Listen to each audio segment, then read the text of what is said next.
ನುಡಿತವನೇ ಕೈಲೈ ಪಡಿತವನೇ ಕರುಮತೆ ಕರಿಪವನೇ ಕರುಣೆಯ ಜೊಲಿಪವನೇ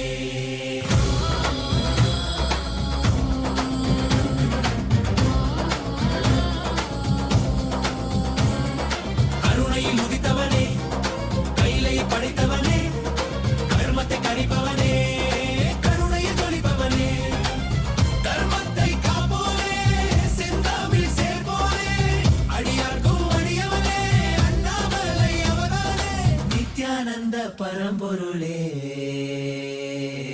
அவதார நாயகனே அவதார நாயகனே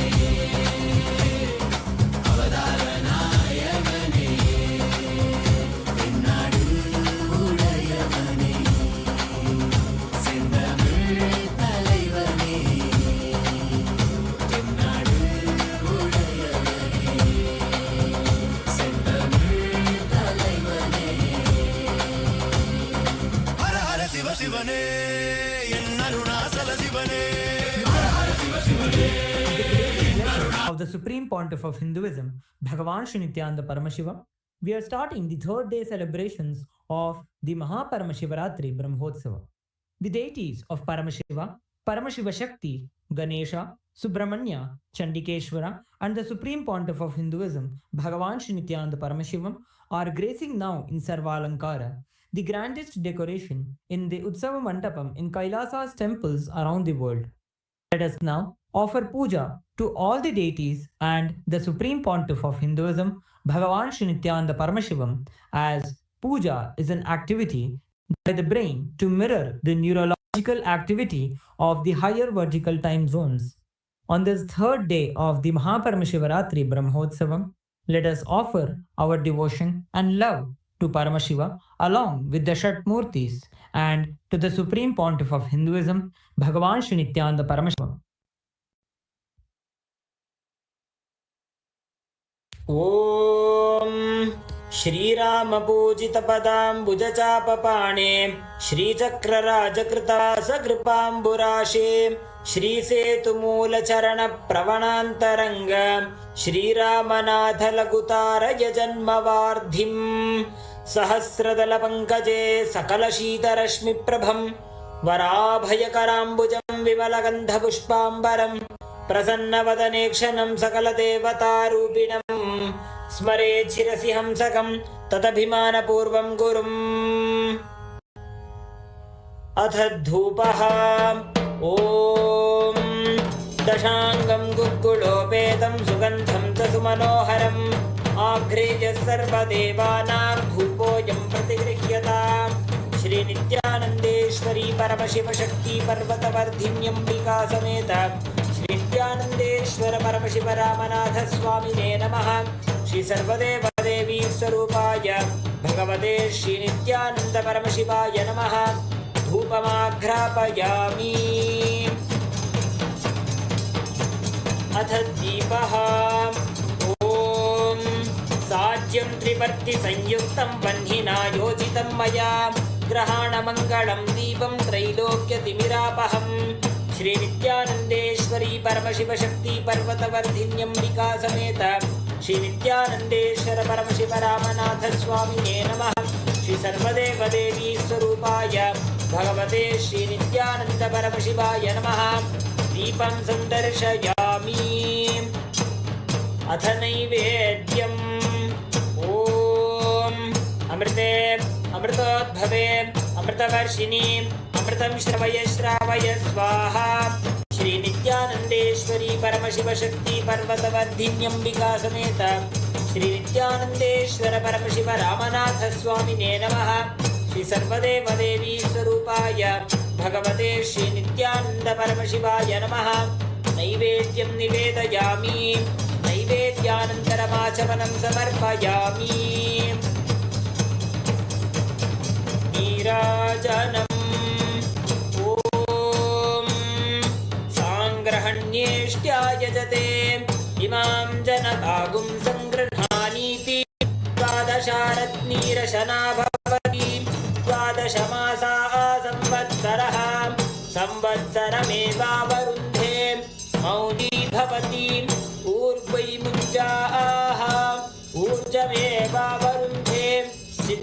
नक्षत्रं भवति चित्रं वा एतत्कर्म कर्पूरगौरं करुणावतारं संसारसारं भुजगेन्द्रहारं सदा वसन्तं हृदयारविन्दे भवं भवानी सहितं नमामि भवं भवानी सहितं नमामि भवं भवानी सहितं नमामि।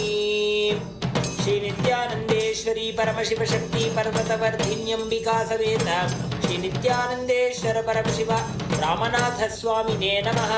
श्री सर्वदेव देवी स्वरूपाय भगवते श्री नित्यानंद परमशिवाय नमः। कर्पूर नीराजनं संदर्शयामि रक्षां धारयामि। शोणाद्रीशावताराय ज्योतिस्तंभस्वरूपिणे श्रीकैलासप्रधानाय नित्यानन्दाय मङ्गलम्। तत्त्वज्ञानप्रदाताय नित्यानन्देश्वररूपिणे श्रीकैलासप्रधानाय नित्यानन्दाय मङ्गलम्। मूलप्रकृतिरूपाय परमशिवशक्तिस्वरूपिणे श्रीकैलासप्रधानाय नित्यानन्दाय मङ्गलम्। दण्डत्रिशूलहस्ताय कालकालस्वरूपिणे श्रीकैलासप्रधानाय नित्यानन्दाय मङ्गलम्। आदिपूज्याय देवाय सकृत्पूर्णत्वरूपिणे श्रीकैलासप्रधानाय नित्यानन्दाय मङ्गलम्। सर्वाभयविनाशकाय शत्रुसंहाररूपिणे श्रीकैलासप्रधानाय नित्यानन्दाय मङ्गलम्। योगपट्टाभिषिक्ताय राजसन्न्यासधारिणे श्रीकैलासप्रधानाय नित्यानन्दाय मङ्गलम्। सार्वभौमैकपत्याय राजराजार्चिताय च श्रीकैलासप्रधानाय नित्यानन्दाय मङ्गलम्। मङ्गलं कल्पवृक्षाय मङ्गलं ज्ञानदायिने परमशिवाय श्रीनित्यानन्देश्वराय मङ्गलम्। मङ्गलं श्रीविद्याम्बायै मङ्गलं कामदायिन्यै सर्वमङ्गलदात्री नित्यानन्देश्वर्यै मङ्गलम्। मङ्गलं गुरुदेवाय मोक्षमूलाय मङ्गलम्। परमावताराय नित्यानन्दाय गुरवे मङ्गलम्। हरिः ॐ तत्सत्। सर्वं भगवत् श्री नित्यानन्द परमशिव पादुकार्पणमस्तु। ॐ नित्यानन्दम्।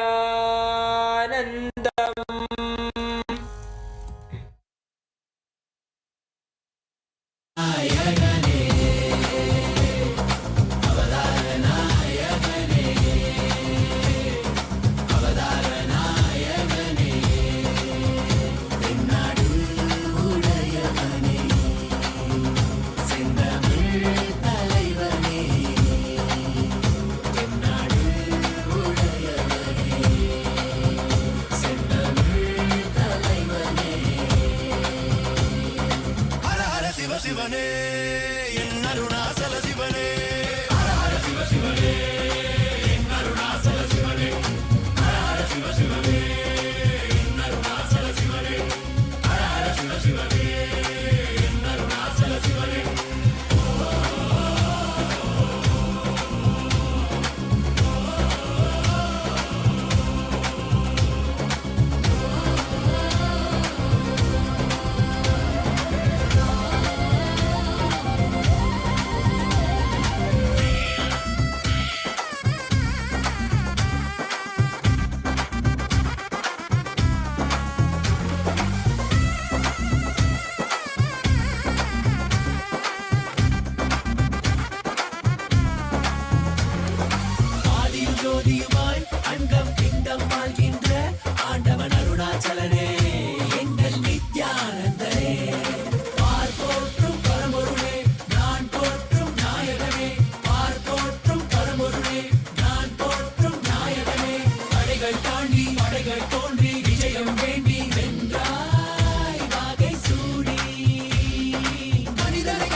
Om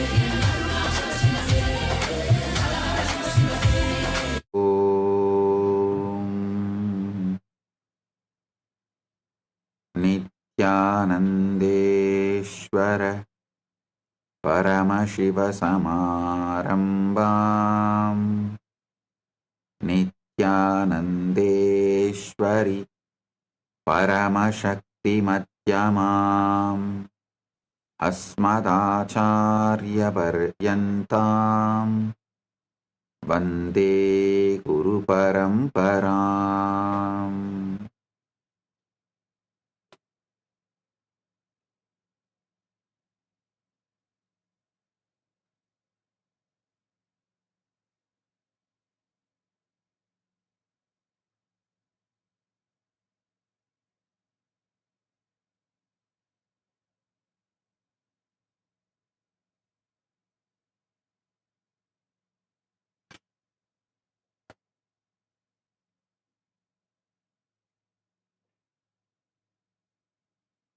Om, Om, Om.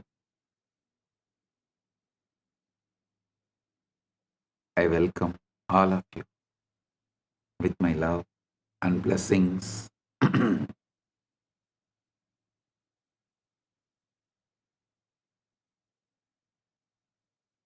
Paramashivaratri Brahmotsavam,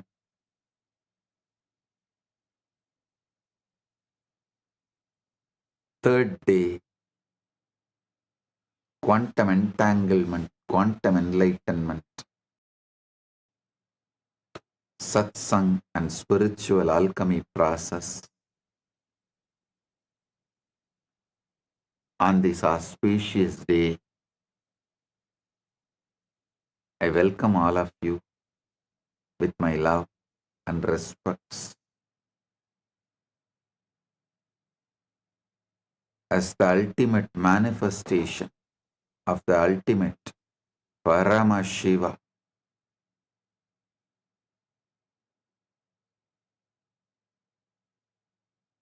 I bless you all with Paramadvaita.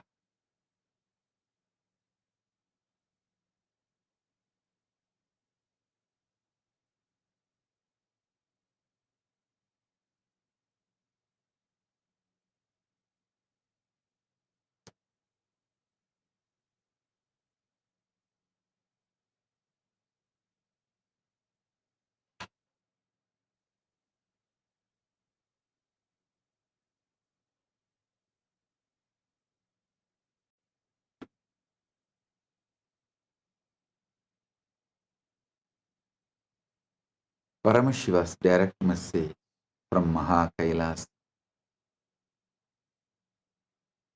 Put your whole energy on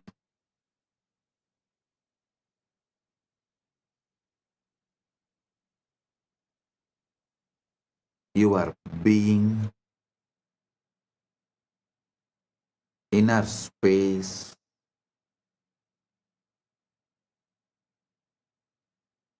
remove even the smallest weed, even the seed of the weed.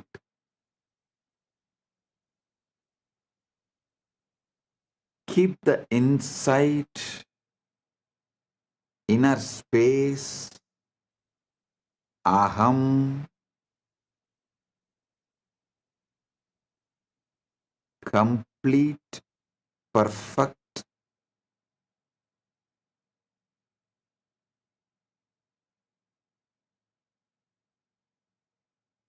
as you already achieved. Listen carefully. Only from Purna, Purna can manifest. Purnamada Purnamidam. Purnat Purnamudachyate. Purnasya Purnamadaya. Purnamevavasishyate. Only from the Purna, Purna can manifest.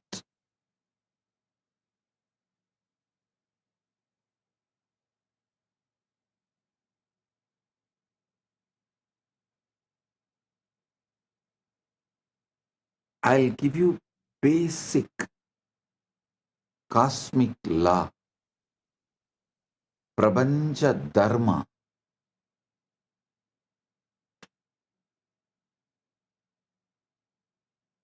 Listen, your mind is a matter, not conscious. It believes what you consciously repeat.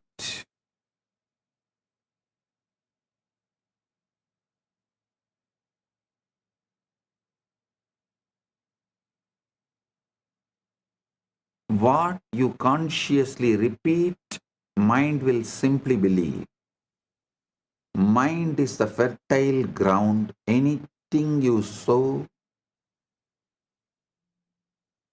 grows. So the first law is your mind believes what you repeat. I want to speak to you a simple truth, yet one so profound that it determines the entire course of your life. Listen, I want to speak to you about a simple truth, yet one so profound that it determines the entire course of your life. The truth is this: your mind will believe whatever you repeat to it. That is why I insist so much on ajapa japa.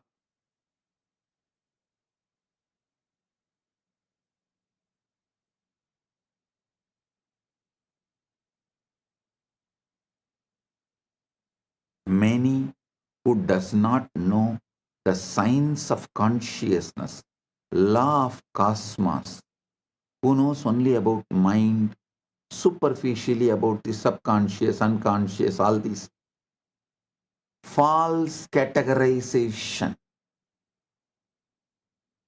of small knowledge, incomplete knowledge. People know only those few things. They try to stop you repeating anything, trying to tell, oh, it's like a self-hypnotizing, oh, it is wrong, you become dull. No. Listen.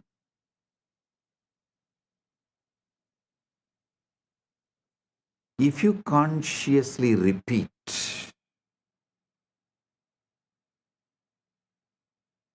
you are the ultimate, mind simply believes it. You just need to repeat it. Understand this very well. It's not just casual statement I am saying. It's a very foundation of all creation, all progress, and all failures.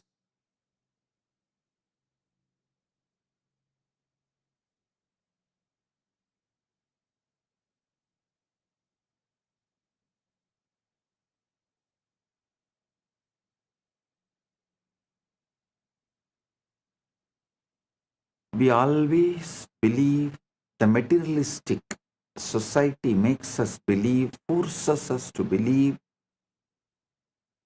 that our circumstances shape our thoughts, that what happens to us molds who we are, but the reality is far more powerful and far more sobering.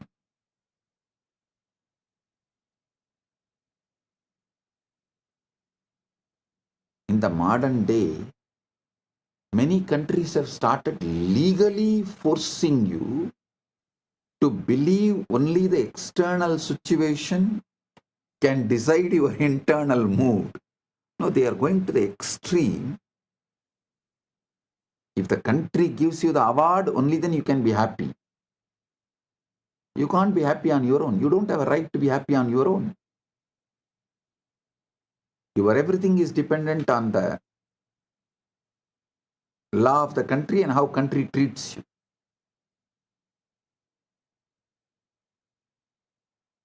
One thing I am happy, Gen Z is going to choose off-the-grid life. They are not going to be hooked anymore to the grid. I am telling you, in 10 years you will see half of the humanity will renounce the grid-centric life and will start living off-the-grid life.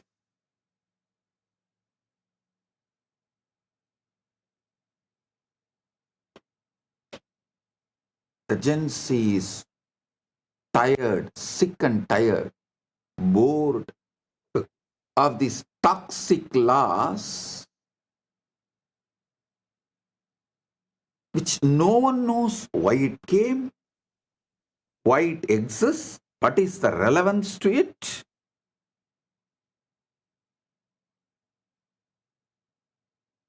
Gen Z is not going to take it. Half of the humanity, please understand, I mean it, half of the humanity is going to become off the grid life.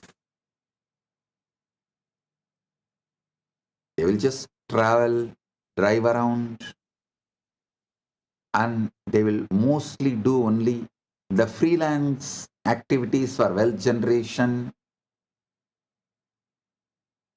As freelancers, they will support each other. As startup, each person, each individual will become a startup.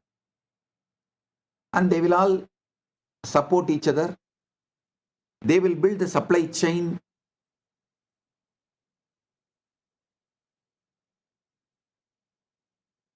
Whether it's a food, shelter, clothes, money, all the basic needs, everything. The traditional system built after the Second World War is going to collapse due to the AI revolution. The new world order is going to evolve. Mainly, it is going to be off the grid life. Most of the countries will lose the idea of border. Means any human being will be able to travel to any country, live, work as long as they want.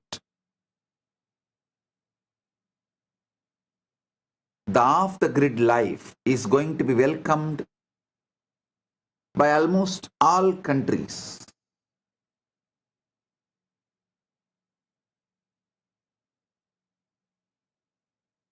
Especially the countries which want to grow, which stands for humanism, which is more pro-humans based.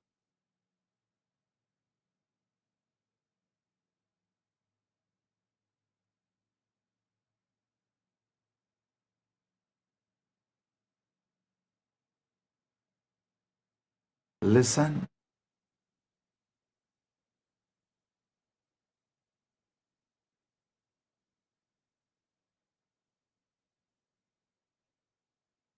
society is struggling very hard to brainwash you and make you believe that your circumstances shape your thoughts.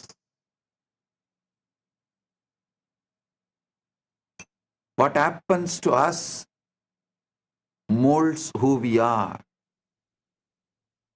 But the reality is far more powerful and far more sobering. It is your thoughts repeated silently day after day that give birth to the circumstances around you. Your inner repetitions are not idle murmurs. They are blueprints for the life you are building.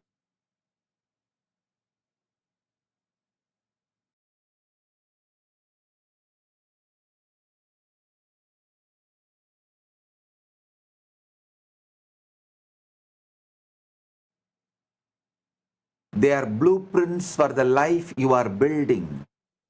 the silent phrases you murmur to yourself when you are alone, and the quiet assumptions you make about yourself and your future are the architects of your world.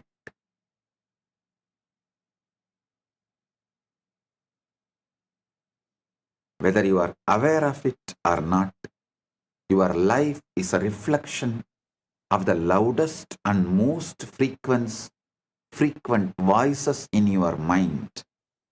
Every man, every woman, every child becomes nothing more or less than the sum total of their most persistent thoughts. In all indigenous traditions, indigenous civilizations,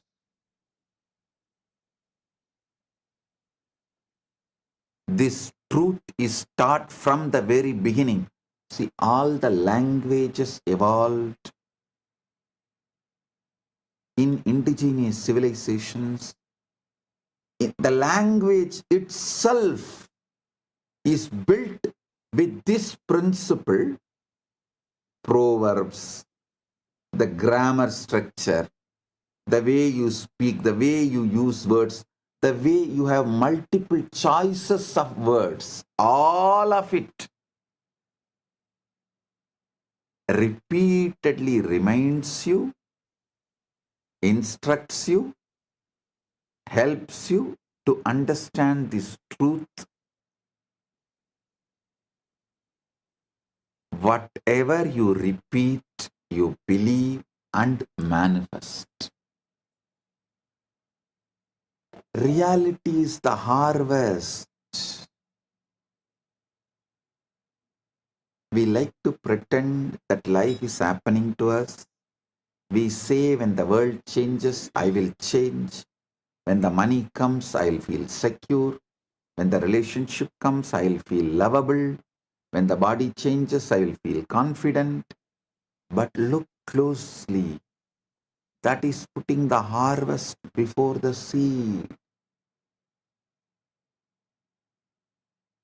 It's asking mangoes from the field where you planted thorns.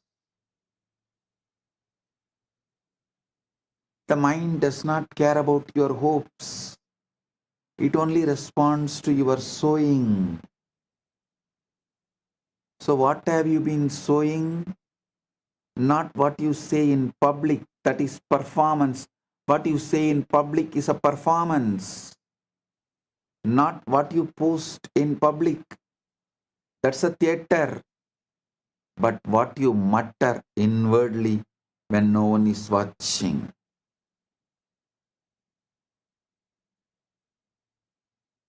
What you mutter inwardly when no one is watching. Those little sentences, those private conclusions, those unconscious refrains. I'm not enough, this won't work, I always lose, people don't value me, I am stuck. Those which you repeat need to be cleared.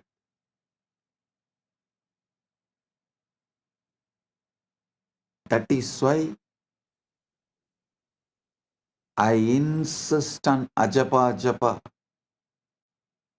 Not only me, Sanatana Hindu Dharma, all indigenous religious traditions,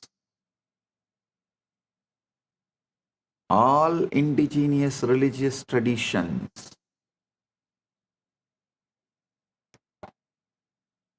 repeatedly tell you to repeat the right things consciously. So your mind starts believing it and building it and manifesting it. Your mind will believe whatever you repeat to it. Not because your mind is stupid, not because you are gullible, but because mind by its very nature is soil. And soil has no ideology. Soil has no argument. Soil does not hold a parliament to decide whether the seed is worthy or not. soil receives. And in the same way, your mind receives again and again whatever you drop into it with repetition. Your mind is the soil, words are the seed, reality is the harvest. That's it. Your mind is the soil, words are the seeds, reality is the harvest. I am the farmer who have come here to grow your ultimate.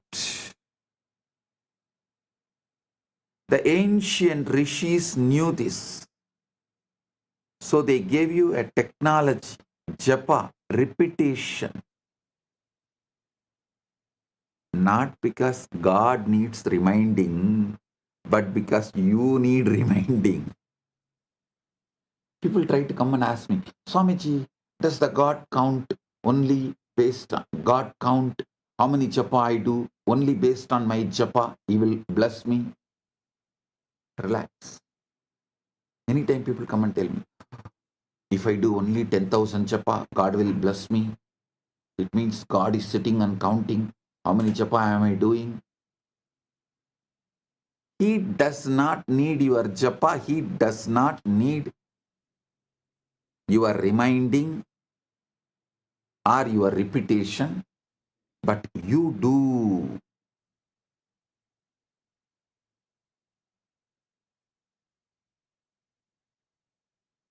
Repetition is how consciousness sets a groove like water carving rock. How the Ganga carves rock. Same way, the repetition is how consciousness sets a groove. The mind is the soil, repetition is the seed, then reality becomes the harvest. The reality is the harvest. The great secret of life is not hidden in the sacred text or in the dusty shelf, nor it is reserved just for mystics and scholars. It is hidden in plain sight, in the quiet, persistent whispers of your own mind, waiting for you to recognize its power. Understand the power of repetition and understand that it does not matter whether a thing is objectively true or completely false. If it is repeated often enough, your mind will accept it as a reality.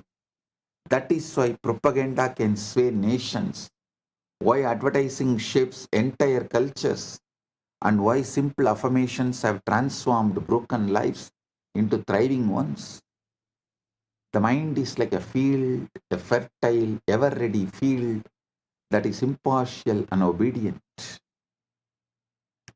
It does not question the seed you place within it. It simply nurtures what is planted. Plant seeds of doubt and fear and limitation, and those weeds will grow wild, choking out the possibility of joy. Plant the seeds of conscious faith, conscious courage, and conscious hope, conscious trust. You will reap the harvest of miracles.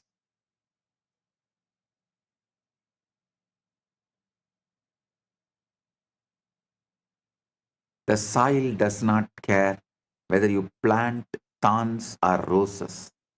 It will simply multiply what you give it. So too with your mind.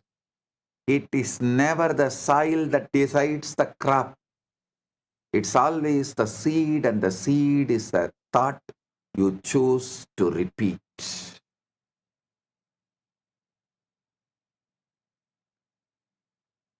Quantum coherence is when alignment beats intensity. Listen, I'm introducing the new word, quantum coherence. If we borrow the phrase coherence, we can say that coherence is what happens when your inner system stops contradicting itself. Coherence is when thought, feeling, identity, and action point in one direction and stop cancelling each other out. Coherence is not emotional excitement, it's an inner order. This is the most important thing you should know.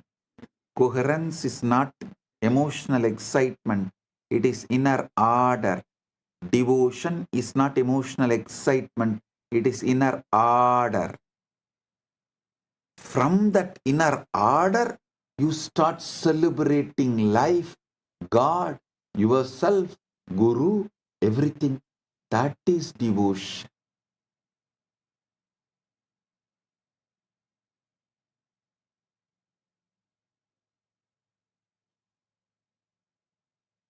Coherence is why a quiet person with a stable state often outperforms a loud person with unstable desire.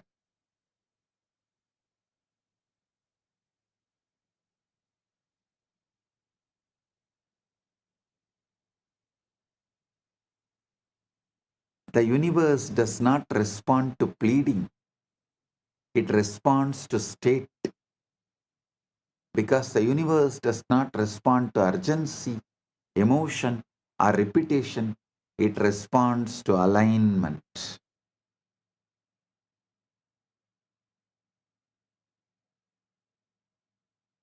Most people ask constantly but receive little, while others ask once quietly and watch reality rearrange itself around that request. The difference is never desire, it is position. To ask correctly is not to plead, it is to assume. The universe does not evaluate requests, it reflects the states. The state from which you ask determines the answer that arrives. This is why so many prayers feel unanswered. They are spoken from longing rather than ownership. They are voiced from awareness of absence rather than consciousness of fulfillment. The universe gives you whatever you ask. Whatever you ask for when you are asking is indistinguishable from acceptance. You do not ask with words alone. You ask with the feeling, with the identity, with the quiet posture of the mind. Your energetic posture as not just your inner dialogue, emotional baseline, your energetic posture as. So understand,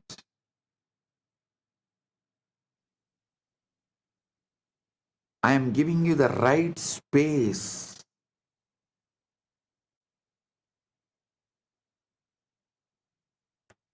where manifesting and praying is one and the same. Isavasya Upanishad, the first Upanishad, beautifully declares, Sohamasmi, even when I am praying, I am you. I am praying to me who already achieved it, who already has it. I am praying to me who already has it to manifest it.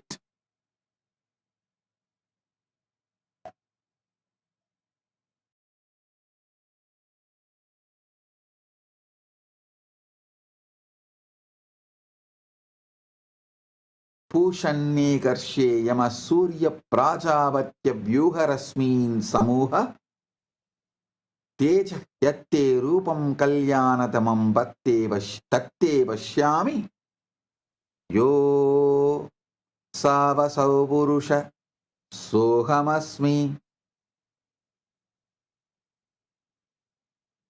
Every moment you are asking something. You are asking for something, whether intentionally or not. Your emotional tone is a request. Your self-concept is a request. Your inner dialogue is a request. And the universe answers faithfully. Most people believe the universe withholds, but it does not. It just echoes. It doesn't withhold.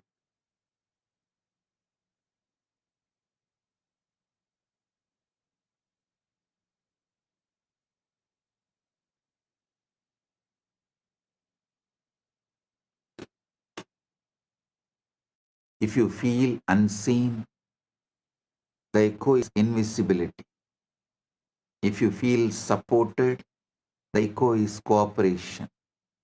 If you feel behind, the echo is delay. This is not punishment, it is accuracy.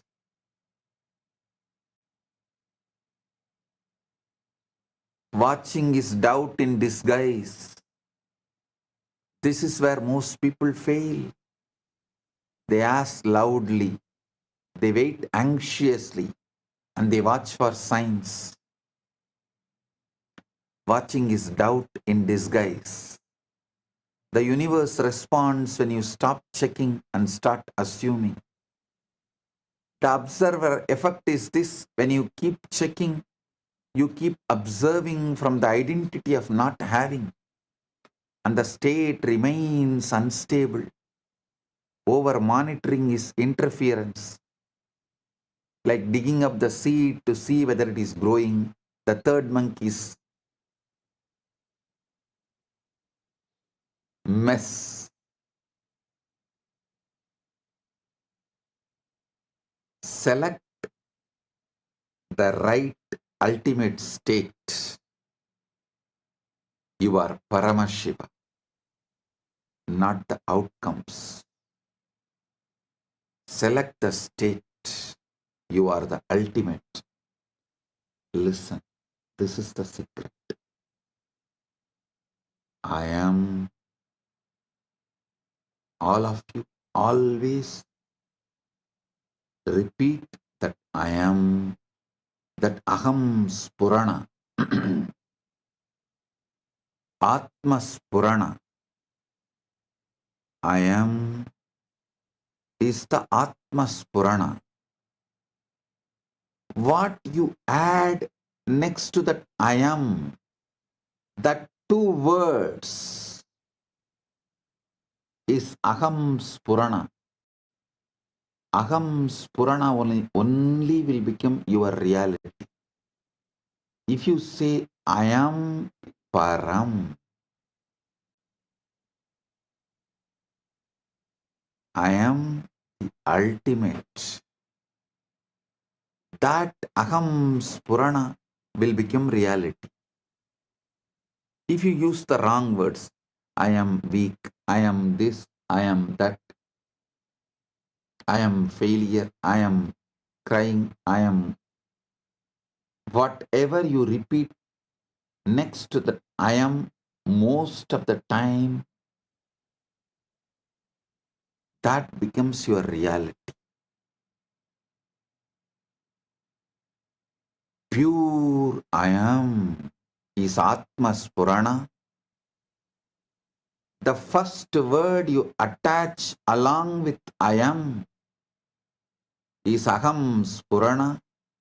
Your Aham Spurana manifests your reality. That's all.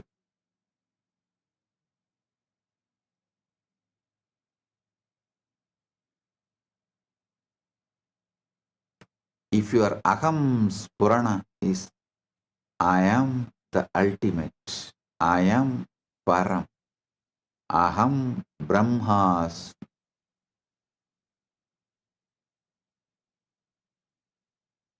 Aham Param.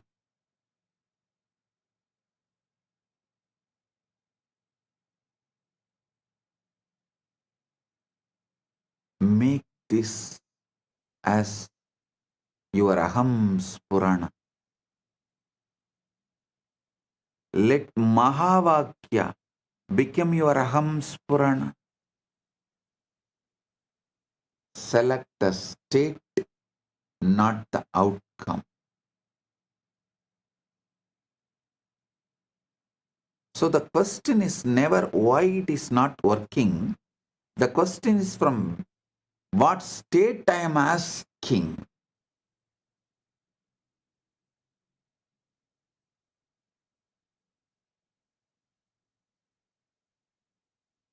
Stop asking for outcomes and start selecting states.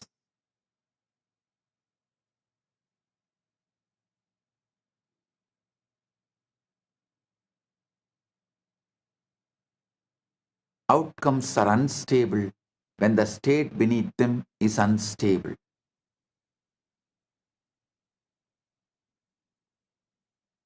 When the state changes, outcomes reorganize without effort.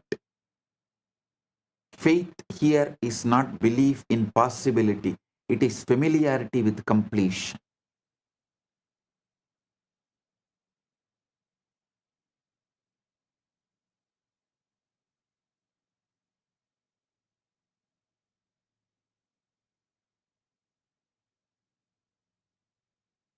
Expectation is not hope, it is calm readiness. Assumption is the method.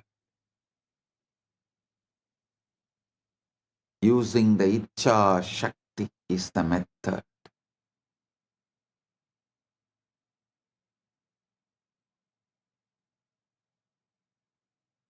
To assume the feeling of the wish fulfilled is to place yourself in the position of receiver, and position is everything. You cannot receive what you are still reaching for. The hand that is open to receive is not clenched in grasping. I am telling you the truth as it is. In whichever field,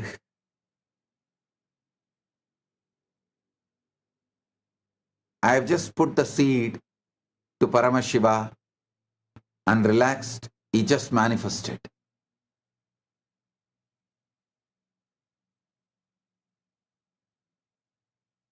Whichever field, I checked for the outcome, nothing happened. So I stopped checking for the outcome. I just relaxed with him. Within him, he is manifesting everything.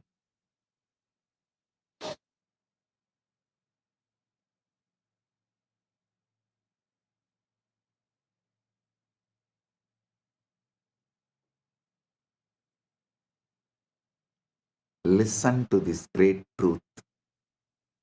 Yasmad anugraham laptva mahadajnanam mutsrujet tasmai Sri Desikentraya namaschavishta siddhaye.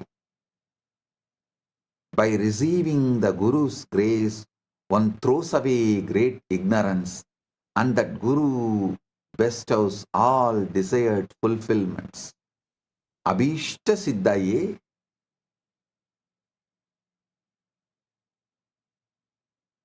I am here giving you the right knowledge and the grace.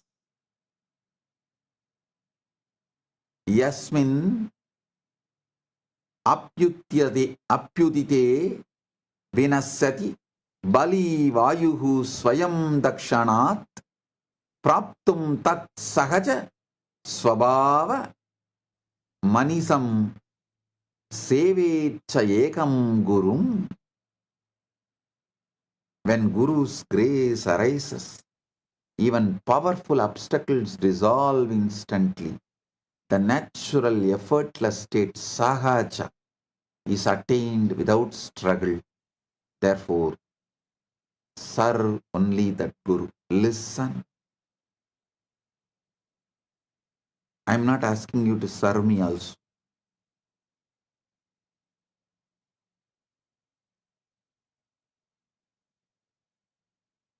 I only ask you to serve yourself.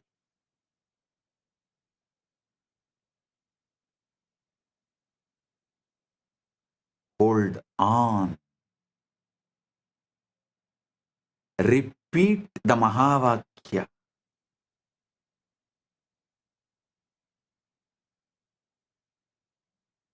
Consciously repeat it.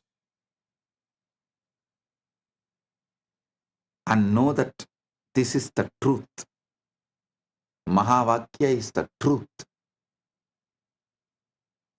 Everything else will collapse.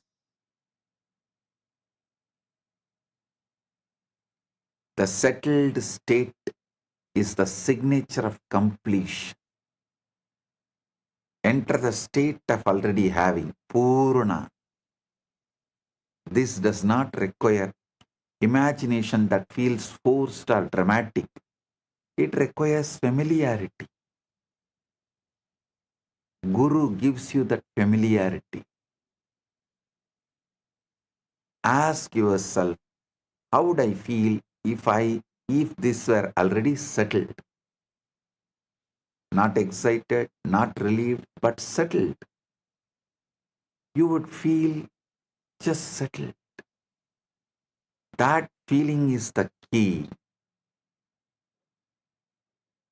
The universe responds to settled states, the Paramashanta state. Settled states indicate completion.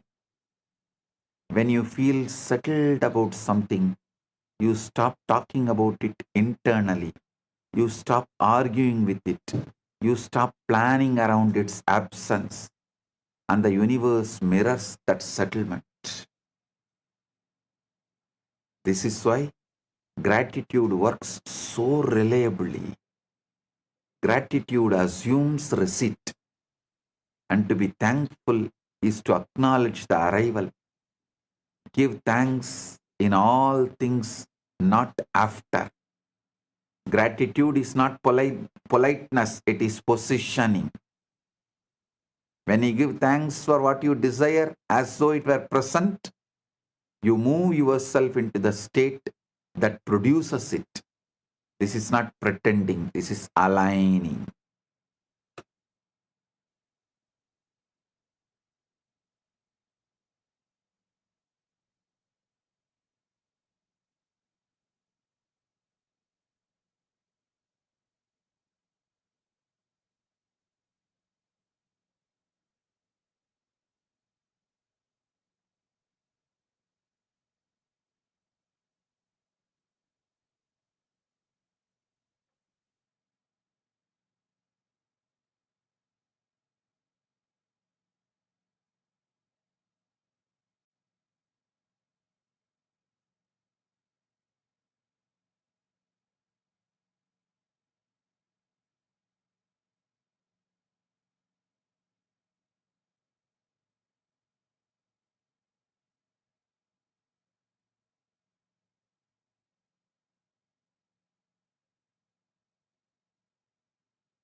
The subconscious accepts experience and repetition makes it normal.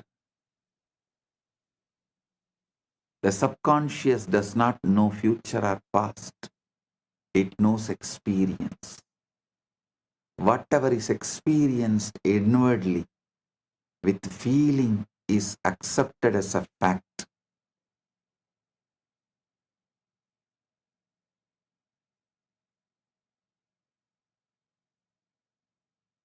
The brain adapts to repeated internal states.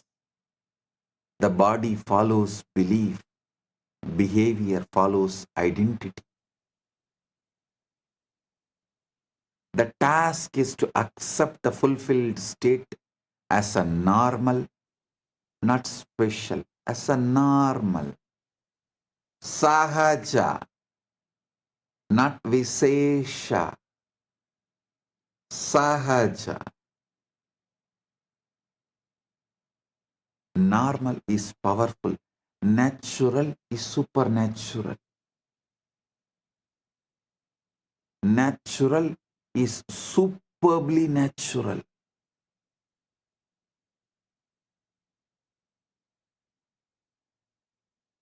Because the subconscious accepts what feels normal and rejects what feels visesha or extreme.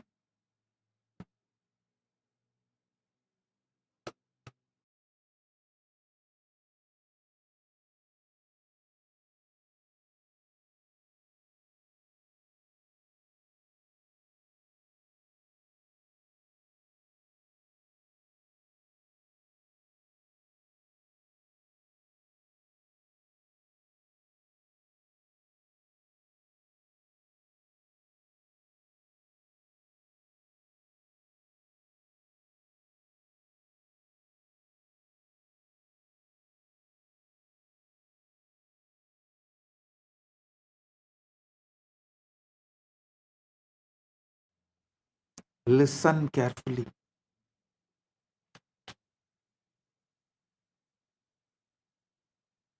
Subconscious accepts experience and repetition makes it normal.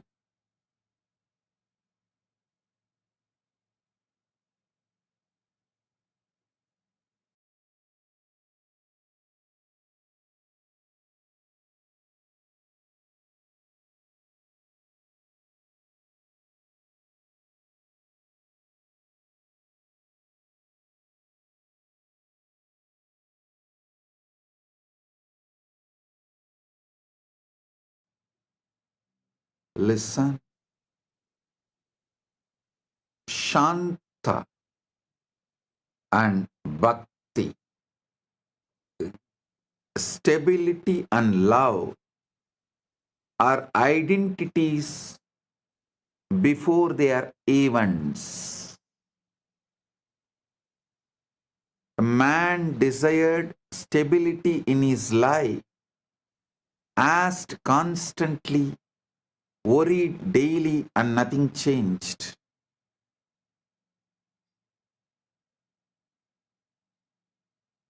When he learned this law, he stopped asking verbally and asked by changing his inner posture.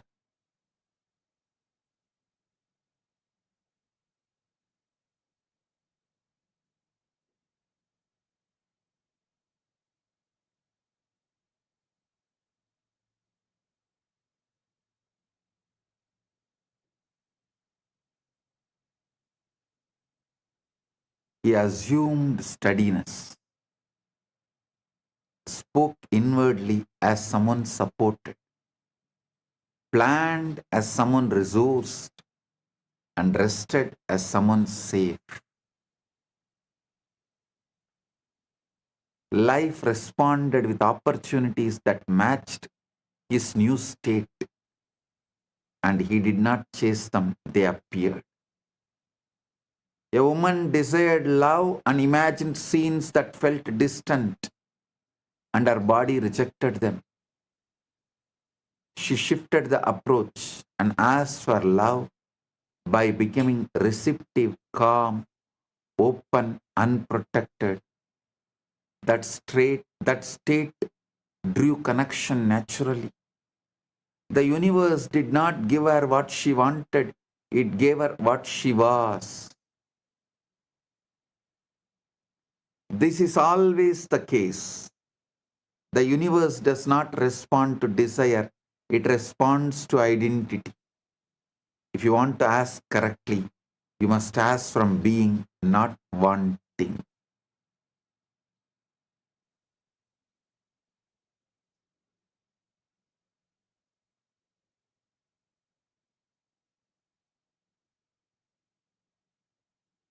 Right now, I am giving you Shaktipada.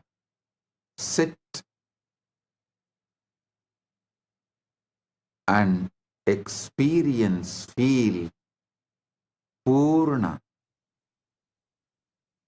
complete, You are fulfilled fully in your health as you want the best body, wealth as you want all the things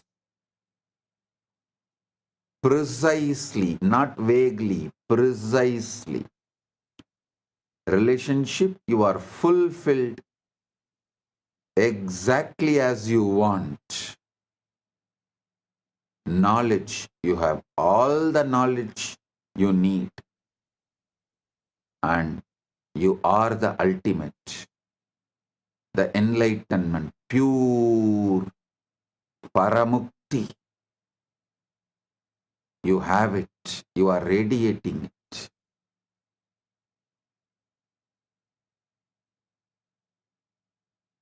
You have all the energy needed to accumulate what you want more and more and manifest whatever you want further.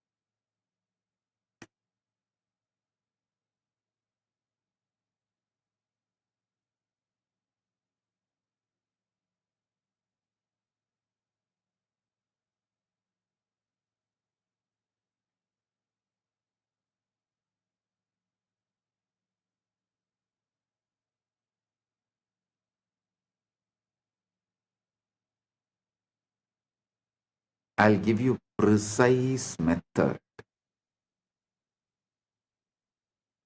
like manual. First, become still, shanta.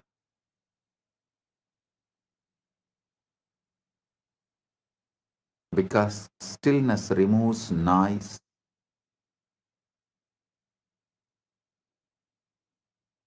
Because noise distorts asking.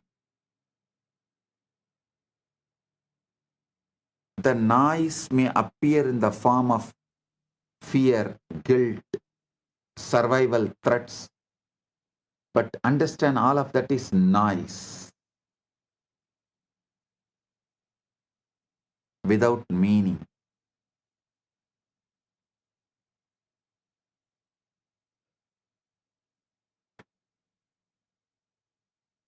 So bring Paramashanta, that's first, by witnessing everything that is happening.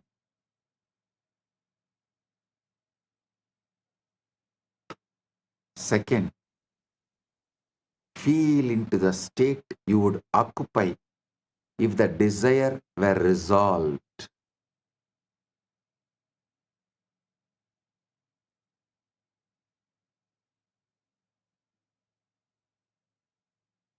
Do not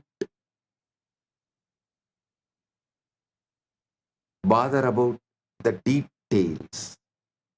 First, feel the strength of the pure resolution, Satya Sankalpa, conscious will. Aham Param, Aham Brahmasmi, Aham Shivam.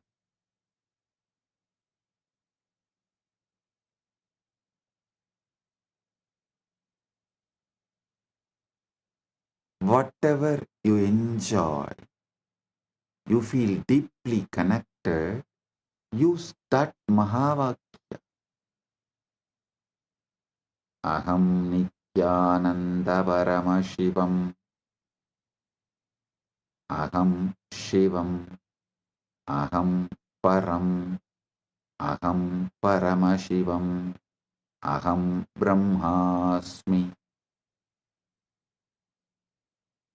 Any Mahavakya, you feel inspired, connect connected. Chant that. Feel the power of the resolution.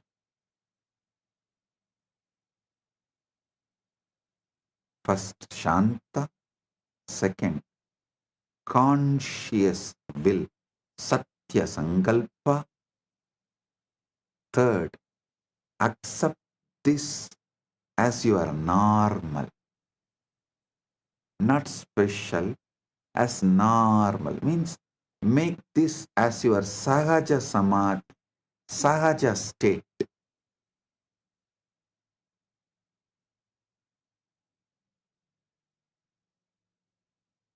Because normal is powerful.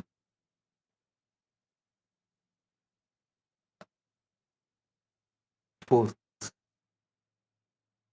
surrender your icha shakti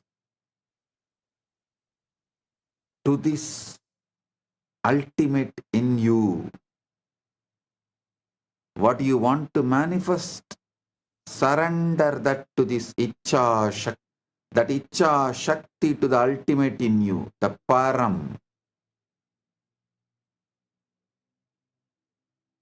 Surrender it. Do not revisit it emotionally. Do not monitor it. Do not try to dig the seed and see whether it is sprouted. Just sow the seed and surrender it.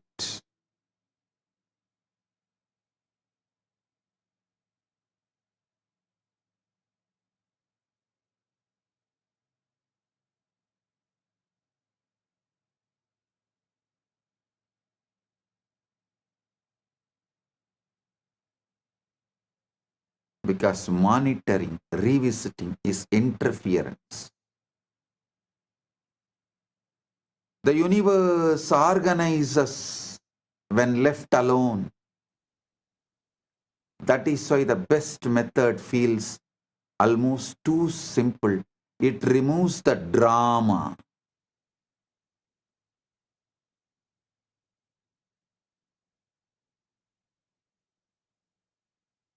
Drama is resistance. And when you stop dramatizing desire, you stop feeding the state of lack.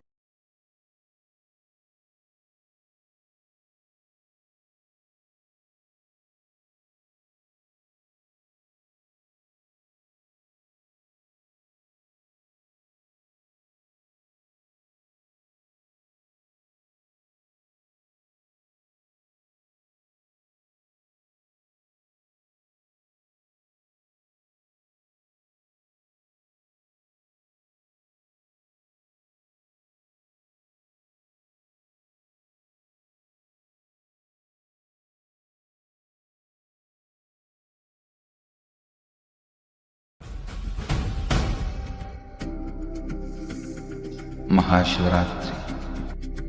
It's an important time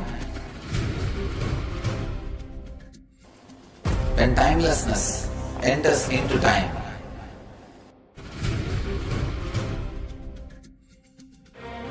When space enters into place.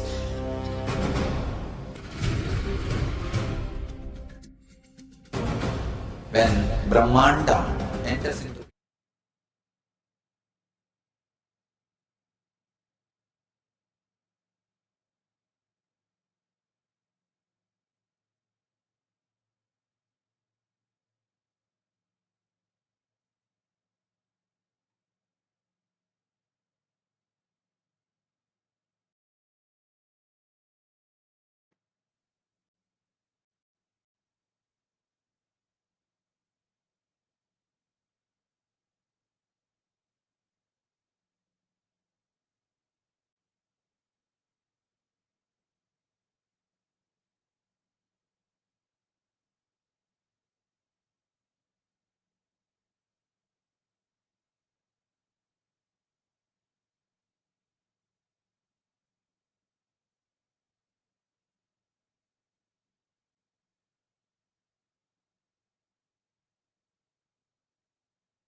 Repetition is discipline.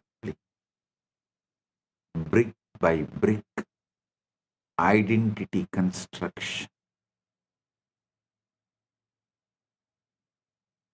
Many try to say, I have tried affirmations, but they don't work. When I question them, how long did you try? Oh, maybe few weeks. Repetition is not casual pastime. It's a discipline, tapas. It is a steady work of building a new reality, brick by brick. You do not build a whole temple in a week. Pusalar himself took time and built it conscious. You can't change the lifetime of habits in an afternoon. The mind is like a garden overgrown with weeds for years. To plant the new seeds is easy. To tend them daily, water them when they do not yet sprout, and pull the weeds of doubt that keep returning, that is the work.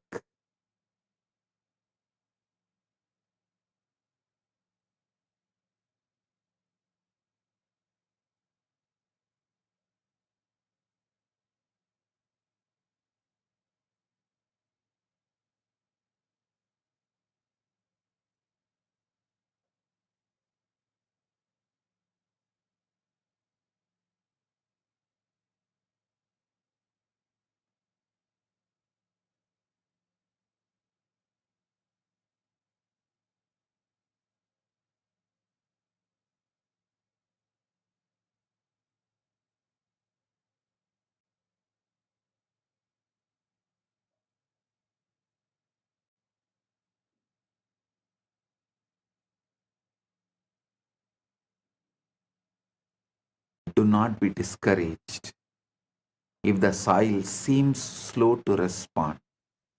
Persist when it feels false. Repeat when it seems foolish. Repeat when nothing changes. Behind the scenes, something is happening. The subconsciousness is aligning. Your unseen world is preparing. One day, suddenly, you will walk into the very thing you have been declaring.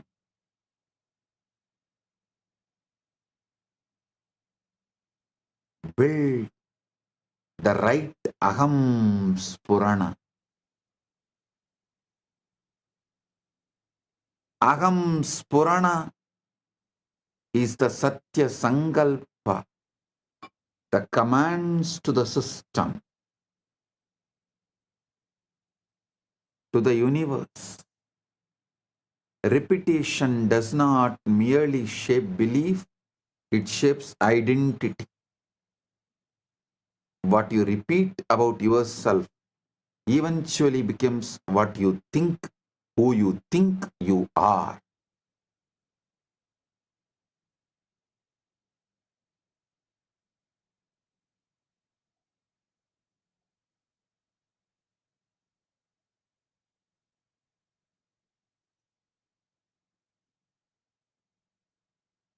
Every time you make the I am statement, it is forming the character you are playing in this world. If you say, I am this body, I am this person, you are forming the character you are playing in this world. If you say, I am the ultimate, aham param, you are manifesting that ultimate. If you say, I am shy, I am body, I am mind, I am this, I am that, I am wealthy, I am rich, I am poor, all this, you will manifest that. Your choices are your command, and reality obeys that command. Say, I am confident. And though your knees tremble at first and your voice shakes, something within begins to rise. Your posture changes, your words find strength, and others begin to see you as declared, as you declared yourself to be. You are not fixed, you are a fluid shifting, responsive to the words you feed your mind.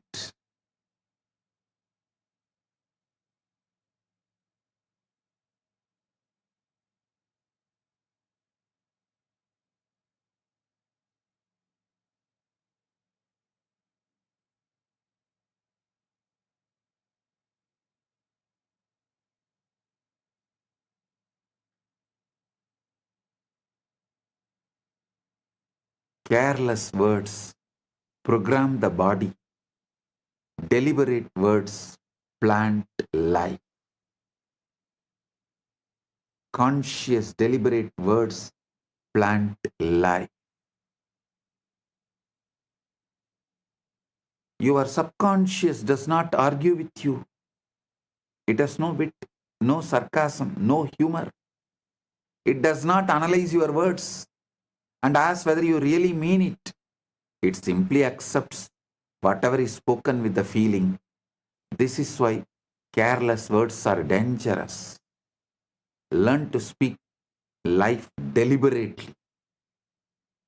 When you are tempted to joke about your pain, stop and replace it. When you feel fear, do not speak it aloud. Speak courage instead. Make every phrase a seed that grows into something you would welcome into your life.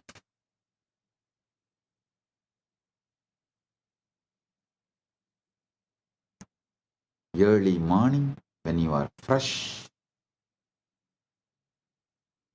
you are the sacred ground for sowing the right seeds. The first impressions are important.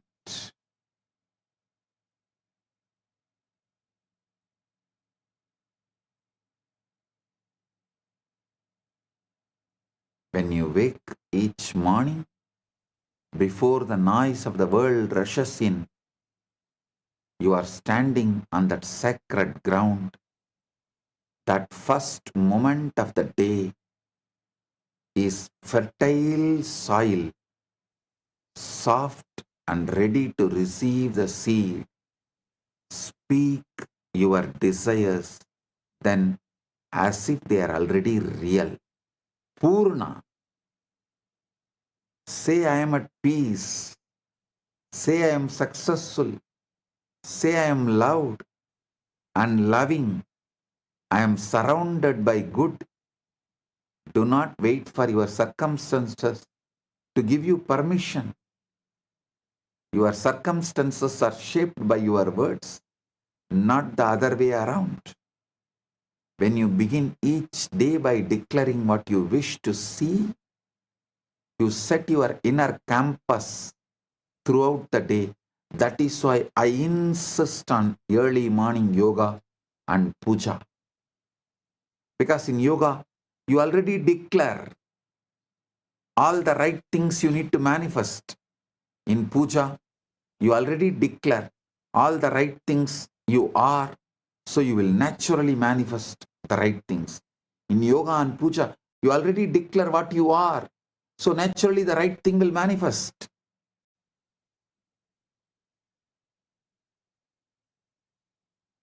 When you begin each day declaring what you wish to see, you set your inner campus throughout the day through puja and yoga.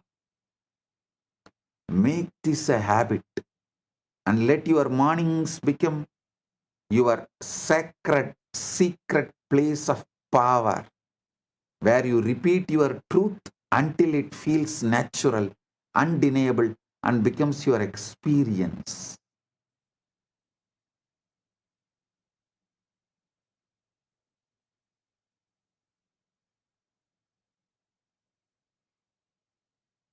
I tell you, my guru, Raghupati Yogi, not only he was a great yogi, he was a great athlete. That local village competitions will be there during the Pongal and all that. In every competition, he will be the first. Whether it's a long jump, high jump, at the age of 75, he will compete with all the youth of the local. He will compete with the youth of 20s at 75.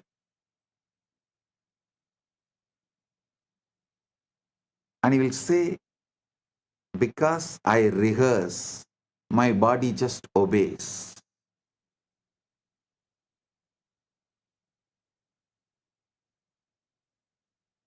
He says, I not only train my body, I train my mind too. I train my consciousness. Before the race, he lives in victory. He rehearses every move, sees every obstacle, feels every triumph. He repeats the phrases of power, focus, and certainty until the body and mind are in harmony. When the moment comes, he is not surprised by success because the script was written in advance. Victory is never born in the ring, it is born in the being, nurtured in repetition, revealed in action. I have seen this happening in front of my eyes.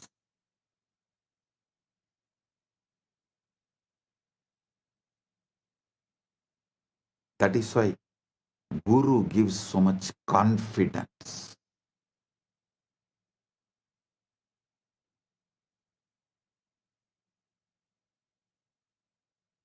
Many times people ask me, what if I repeat something that is untrue? Is it not that lying to myself? You should know. You are not repeating what is, you are repeating what you choose to bring into your being.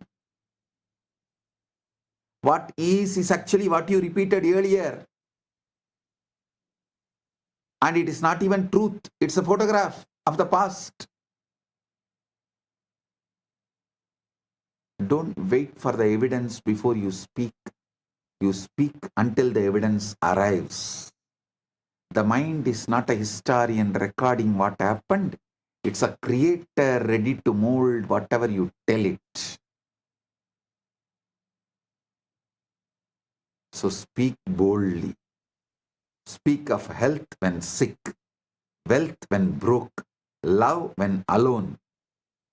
When the mind believes, life aligns that with that belief.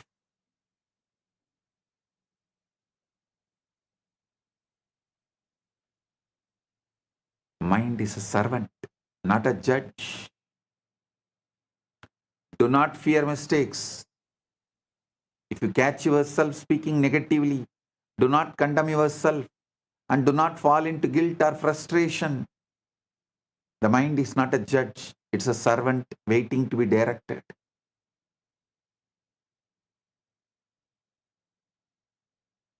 Pause, breathe, and replace the negative phrase with one of the Satya Sankalpa, conscious intention and power.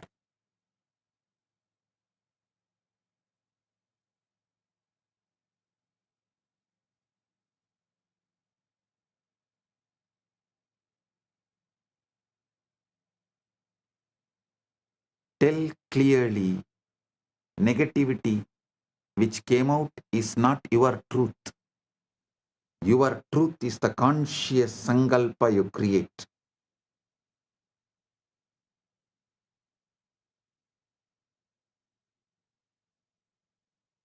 And affirm the reality you wish to create. Over time, the conscious, deliberate correction becomes a habit and old repetitions fade, drowned out by the stronger declarations. Satya Sankalpa. The strongest voice is not public volume, it is the private persistence you repeat in the heart and mind.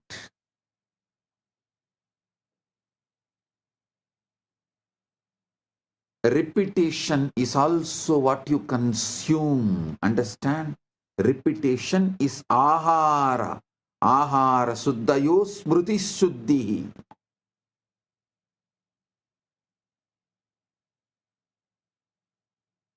Repetition is the ahara you consume.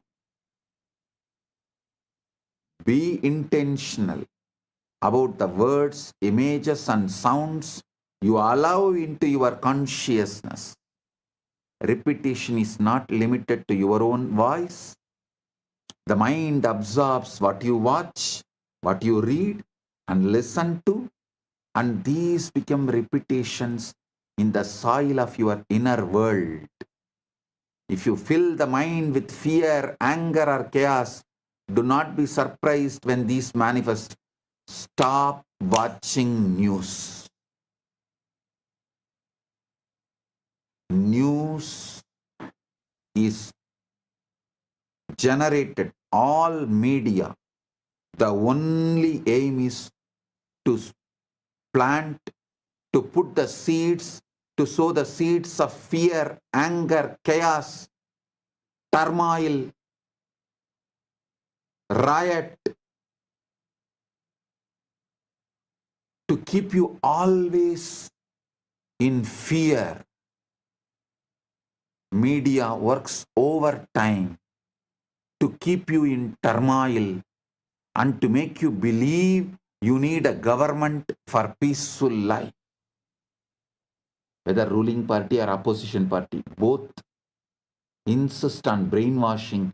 You need a government to govern you and keep you peaceful. They do not let the indigenous peace, the indigenous life's peace exist.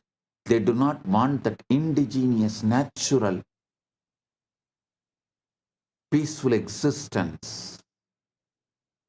Because when the indigenous, natural, peaceful existence become lifestyle, you realize government is not needed.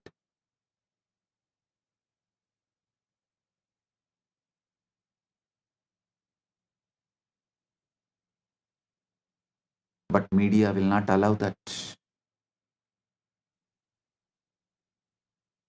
Surround yourself with words of hope, teachings that uplift, visions that inspire, conversations that encourage. Make your environment your ally. Guard your senses as you would guard the gates of sacred city. That is why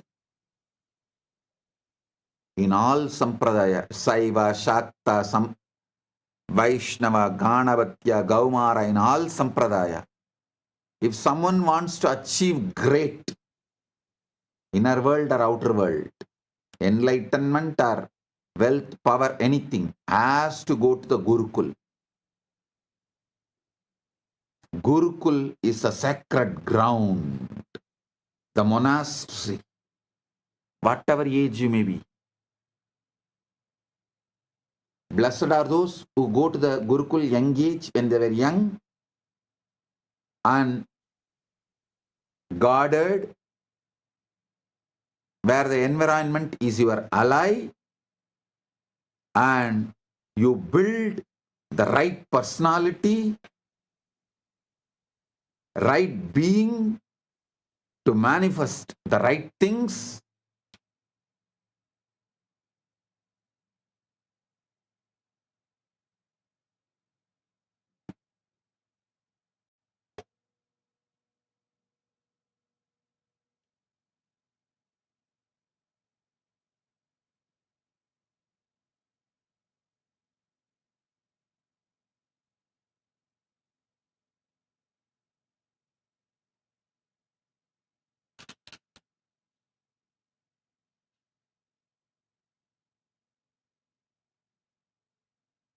Even if you missed when you were young, don't miss now. Better late than never. Come and spend at least 1 month in Paramashiva program.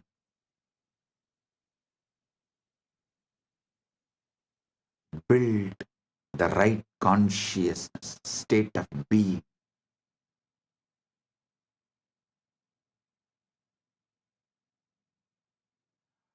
Don't wrestle your doubts. Your doubts and fears will inevitably rise. Do not wrestle with it. Do not give it power by arguing and fearing it. Simply return to your repetition. Speak your phrases again. Visualize your reality again. Repeat your vision until it becomes more real than the shadows of doubt that briefly appear. Doubt is like a fog before the rising sun. It may obscure, but it cannot withstand the persistent light. When the mind has heard the same truth enough times, it can no longer distinguish between imagined and real. It acts as if declarations are already manifested, and it manifests it.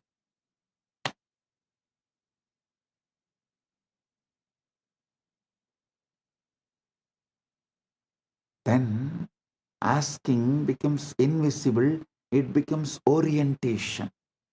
Over time, you learn to trust the process.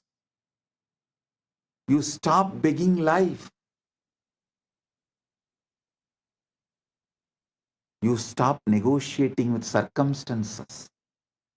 You place yourself in alignment and let law do its work. Manifestation stops feeling mysterious and becomes procedural. Ask by assuming, receive by allowing, live by alignment. Let go of urgency. Urgency belongs to doubt. Certainty is always calm. Let requests be quiet and let inner posture do the asking. Be still now. Feel the state of having. Accept it as natural and move forward without waiting. Life will meet you where you have already placed yourself. Asking becomes almost invisible and becomes choice of orientation. You orient toward sufficiency, ease, and cooperation, and life responds in kind.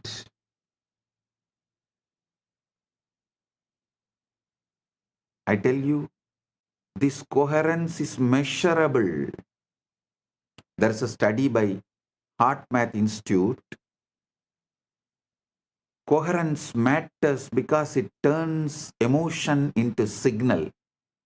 When your heart rhythms are disordered, your internal systems are noisy and reactive. When your heart rhythms are coherent, internal systems become more stable and efficient, and the information encoded in your physiology becomes more organized and readable by you and potentially by others. In the year 2004, researchers of Heart Math Institute conducted a study about the impact of heart in the field around us. The heart is described as the body's strongest rhythmic electromagnetic source. Heart Math explicitly states the heart produces the largest rhythmic electromagnetic field of any organ in the body. Heart's electrical field is described as approximately 60 times more than the amplitude of the brain's electrical activity. Heart's magnetic field is described as around 100 times stronger than the brain's magnetic field.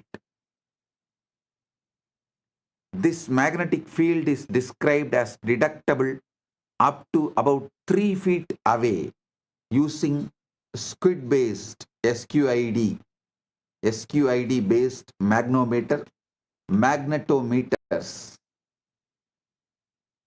Emotional states modulate the pattern. The patterns carry information. Heart math describes biological signaling as the language of patterns and proposes emotional information is encoded in heart rhythm patterns and can be carried via the electromagnetic field into the environment. Heart math explains that different emotional states modulate heart rhythm patterns and that information is encoded in patterns and those patterns can be carried by the heart's electromagnetic field. Heart math reports studies suggesting that the heart's magnetic signals have the capacity to affect the individuals around us, including experiments on heart-brain synchronization between people at the conversational distance under certain coherence conditions. This means coherence is not only an idea, it's a trainable physiological pattern that supports the settled state you keep returning to.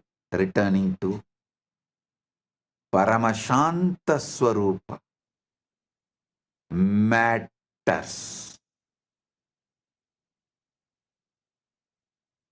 That is why living around the Guru and Guru Sangha matters. Guru is the ultimate coherence tuning.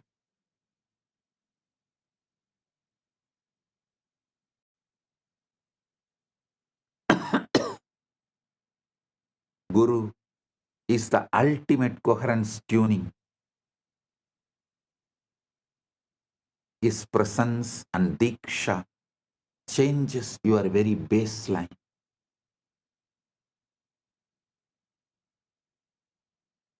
Guru is a stable, high coherence reference system, a living template of integrated ultimate state. When a stable, coherent system is near an unstable system, the unstable system begins to entrain towards the stable rhythm. Diksha is like a baseline reset event. It's a strong intervention can create a powerful state shift and then practice stabilizes it. Shaktipada is like a baseline reset.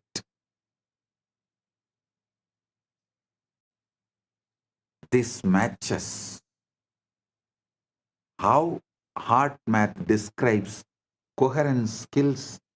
Training helps people self-generate and maintain coherence, and over time, this becomes more automatic and stable. The Guru functions as a coherence stabilizer. When your system cannot self-stabilize yet, in heart math's language, a coherent state increases stability and reduces vulnerability to incoherent patterns. Analogously, the Guru's stable presence becomes the coherent field in which your fluctuations settle.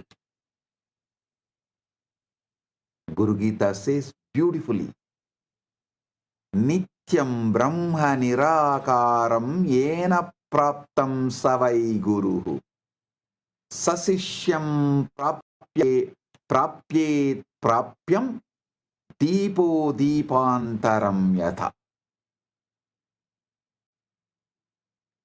Nityam Brahma Nirakaram Yena Praptam Savai Guruhu Sasishyam Prabayate Prapyam Deepo Deepantaram Yatha.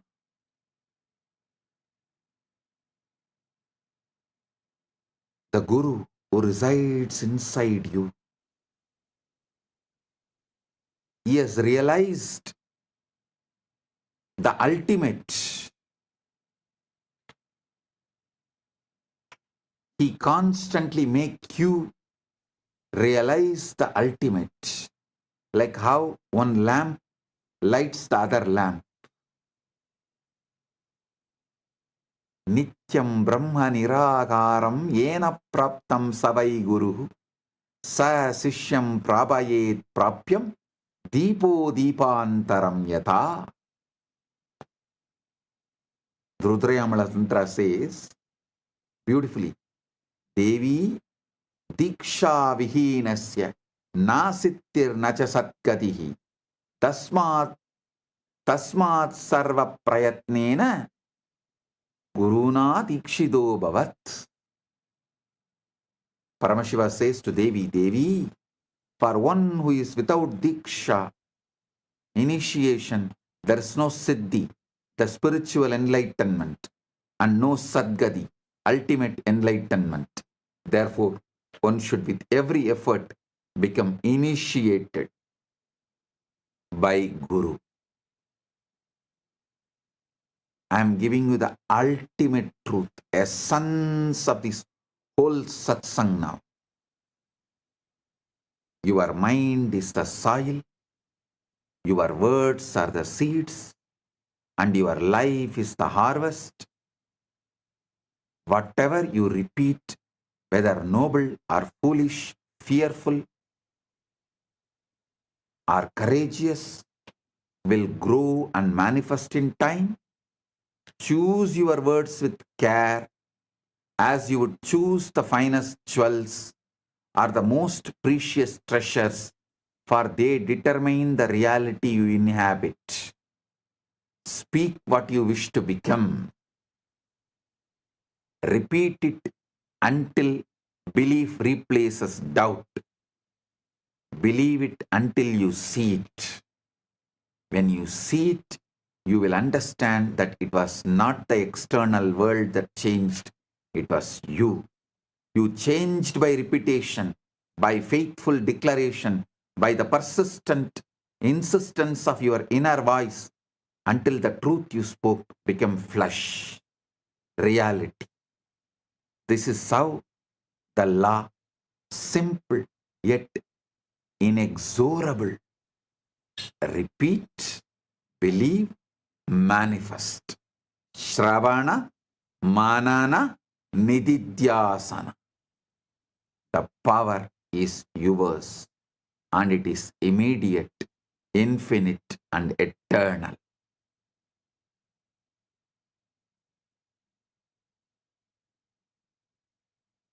Vang me manasi pratishtita, mano me vachi pratishtita.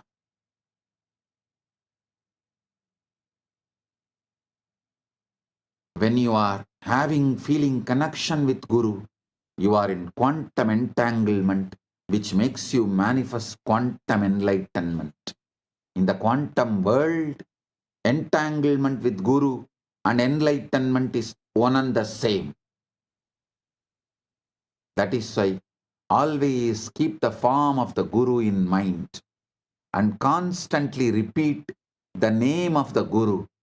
Follow the commands of the Guru and never think of anyone else or anything else but the Guru.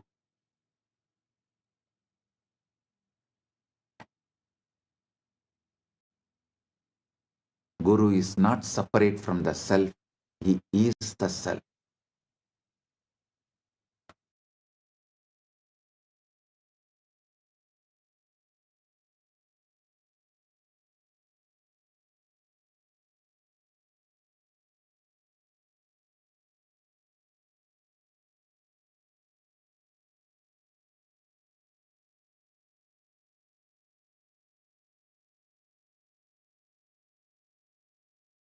Son, Gurumurtim smaren nityam Gurunama sada jabet Gururanyam prakurvita Gururanyanna bhavayet.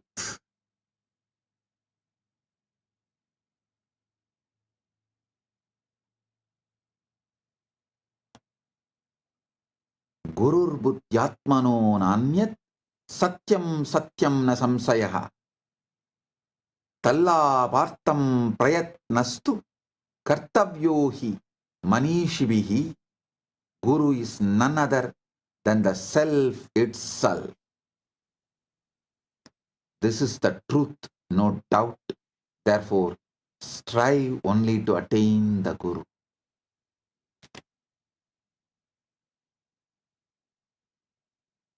With this, I bless you all with quantum entanglement and quantum enlightenment. Paramatvaita praptirastu.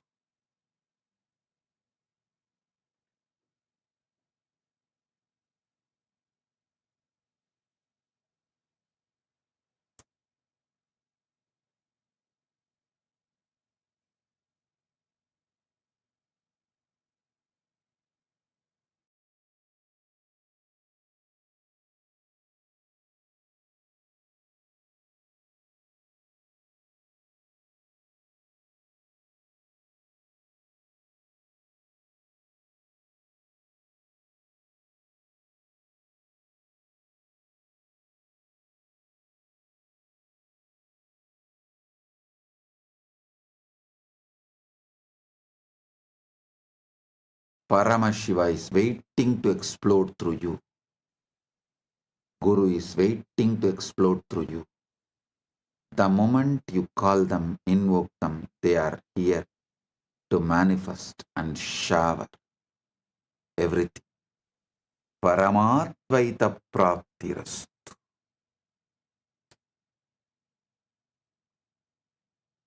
We had a YouTube poll today. No pre-qualification is needed to manifest Paramashiva. What are you choosing today?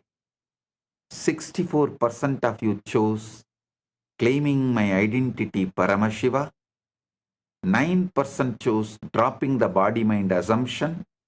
17% chose living from the fulfilled end. 10% chose persisting without seeking proof. I give tatastu to all of you. Blessings to all of you. Giving you all the entanglement and quantum enlightenment.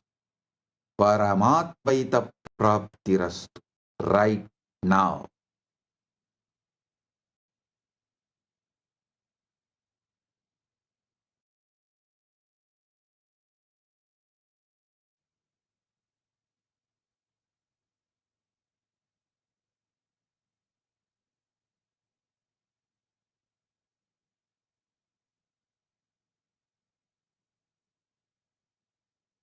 Blessings.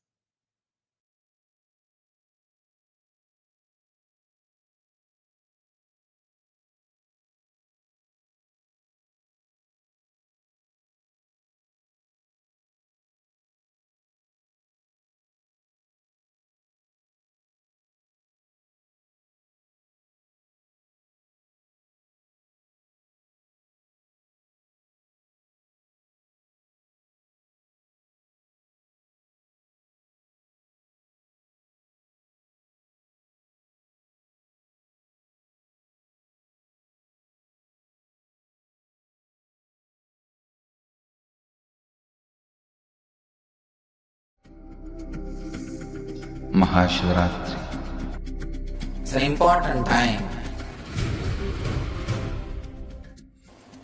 when timelessness enters into time.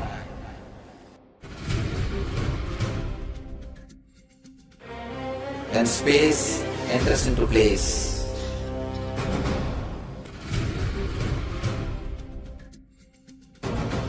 When Brahmanda enters into Pindanda. The whole nature is supporting you now.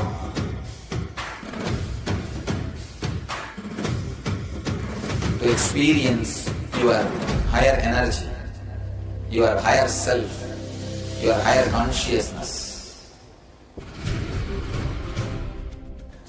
Tonight is the night when Divine revealed itself and elevated all the beings to its level.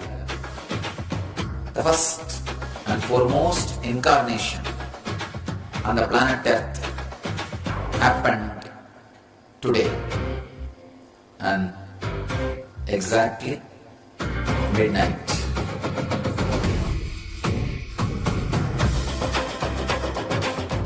Maha Shivaratri.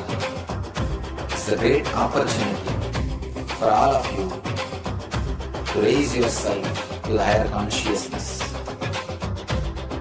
Let this night awaken all of you.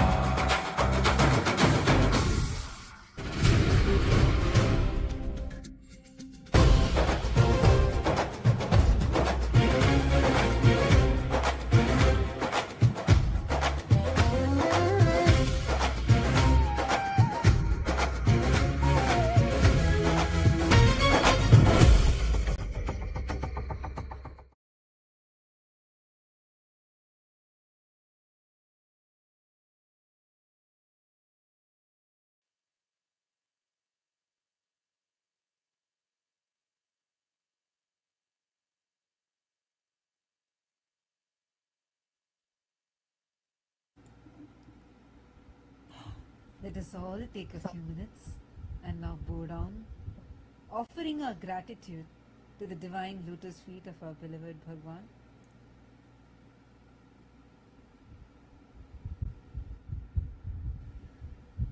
Please turn around and go down to Swamiji's Atmamurti. I request all the PSS participants also to do Namaskar to Swamiji's Atmamurti. Wow. Every day, Swamiji is just taking us to next levels of this manifestation, quantum entanglement. Oh God, just extremely powerful. How your mind is that fertile field.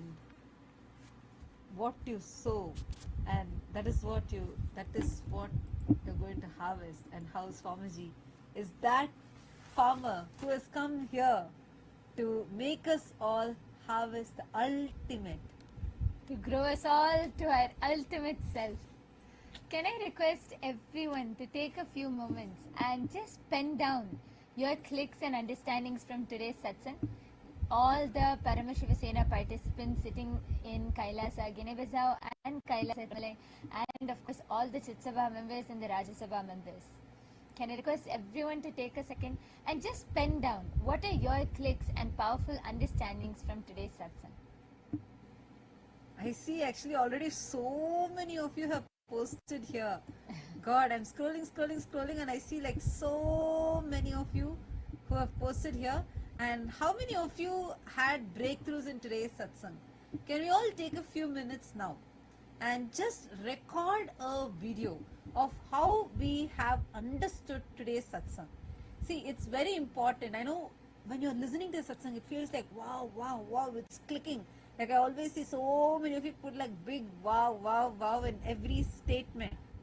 Now just take a few minutes and record it. Record this understanding that you've gotten. Upload it on your social media and tag Swamiji's official handles in that platform. And you can use the hashtags Quantum Enlightenment, hashtag Maha Shivaratri, Maha Paramashivaratri. Can I request everyone, let's all take this time, just a quick 1 minute video, just 60 seconds. In 60 seconds explaining about, sharing what are your clicks from today's satsang and how you are going to apply this in your life. How you are going to start practicing this.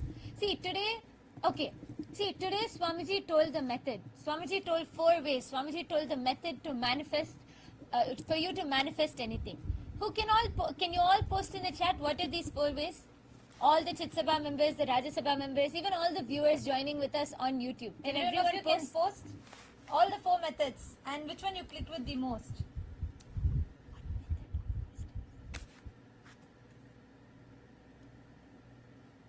Which did you click with the most?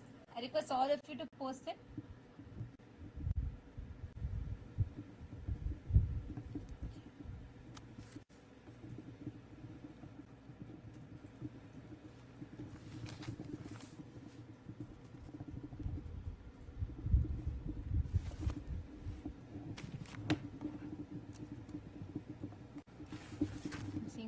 so many messages of gratitude continuously coming in.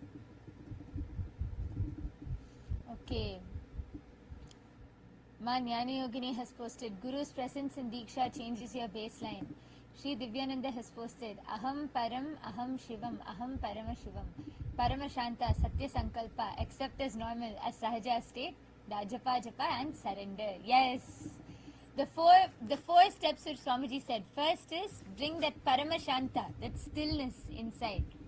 Second is hold the strong conscious will, the Satya Sankalpa in your inner space. Third, accept that this is normal. Make this itself as a normal, not something special. You keep manifesting this as your normal. And fourth, surrender. Once you sow the seed, surrender to that Ichha Shakti. And actually, what I clicked with the most was, one of my most favorite clicks was that Swamiji said, what you keep repeating. See, our brain, our being manifests continuously only based on what we have as an internal conversation. So, whatever we keep asking doesn't matter. Like Swamiji said, right? The right way to ask is to have the right constant repetition inside of you, the japa. And when whatever you keep repeating, in the fertile soil of your mind, what you repeat, the seeds that you sow are the words you repeat, and the reality is the harvest. That's why Mang me manachit pratishtitam, maname vachit pratishtitam. What you continuously speak again and again and again, you repeat that and you manifest that as reality. And what is the seeds that you sow? Like Swamiji said, beautiful analogy that Swamiji gave. You cannot plant weeds, wildly grow weeds, and then you cannot expect roses to grow from that. You cannot plant the seeds of weeds, sow the seeds of weeds and expect rose to grow. The exact same thing, and it was so powerful, which is what most of us do with our unconscious talking inside of us. Everything that we see is the reality, the harvest of what we have. And also the best, another point that Swamiji told us about how in the presence, with the anugraha of the Guru, all these ignorance, whatever you might have spoken with, that becomes very easily, it just dissolves with the grace of the Guru. And you can just consciously change to constantly remembering the Guru, constantly singing his name, and that will lead to the highest coherence. Yes, Guru is the cosmic coherence. That's right, Divya here. Today Swamiji gave that example, very, very beautifully Swamiji gave about that research. How our coherence, the heart waves, the emotions, tangibly influences the field around us.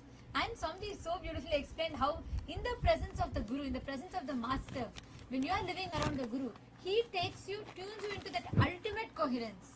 And the best part was, Swamiji was explaining how Guru settles down all the fluctuations in our coherence. That's important because many times external situations may lead you to certain times some spiritual experiences happening, some alterations in that coherence. But with the Guru, that fluctuations settle and he keeps us stable in the space that we settle in, which is what is the energetic posture of life. I can see so many people posting. Yes, let's all take a second and just 60 seconds. Whatever is your powerful cognitions and how you are going to start practicing this in your life. Continuously, like how Swamiji said, right? All that, stopping all the other inner chatter, everything.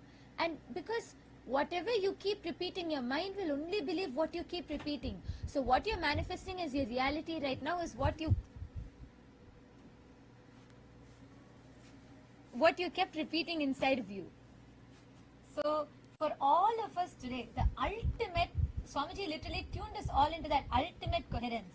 And this is what, see, every step, whether it is the methodology of how you can manifest it, or whether it is what you keep repeating inside of you, the inner dialogue, the seeds that you keep sowing, that is the reality that you harvest. That is what you create as a reality.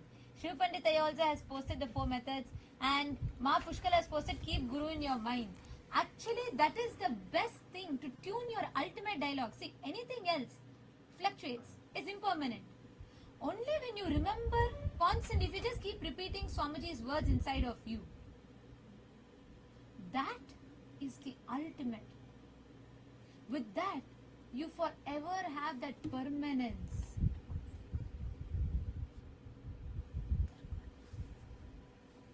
So this, like the whole science that Swamiji revealed now, we can see how beautifully it has been laid out for us. And this is exactly how it works. Yes, I see a lot more comments coming in. So let's all first take a few minutes and record, make this as a video. Can I request all the PSS participants also? இப்போ கைலாச திருவண்ணாமலையிலையும் இன்னைக்கு சத்சங்கில் உங்களுக்கு என்னெல்லாம் click ஆச்சு இது வந்து ஒரு வீடியோவை இப்போ உடனடியாக எல்லாரும் ரெக்கார்ட் பண்ணுங்க. ரெக்கார்ட் பண்ணிட்டு இப்போ நாங்கள் ஒரு ஃபார்ம் அனுப்புறோம். அந்த ஃபார்மில் எல்லாரும் நீங்கள் அப்லோட் பண்ணிடலாம். Let us all take a few minutes.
Yes. Now, just wanted to hear from all the PSS participants in Kailasa, Guinea-Bissau. Can you all come forward and share what did you understand? How was today's satsang for you?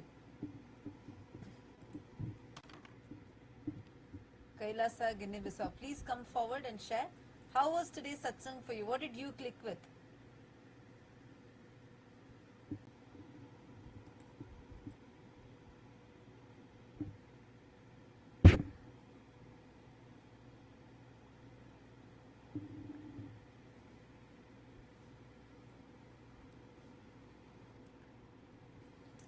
All the participants of Paramashiva Sena, you all can come forward and you all can share.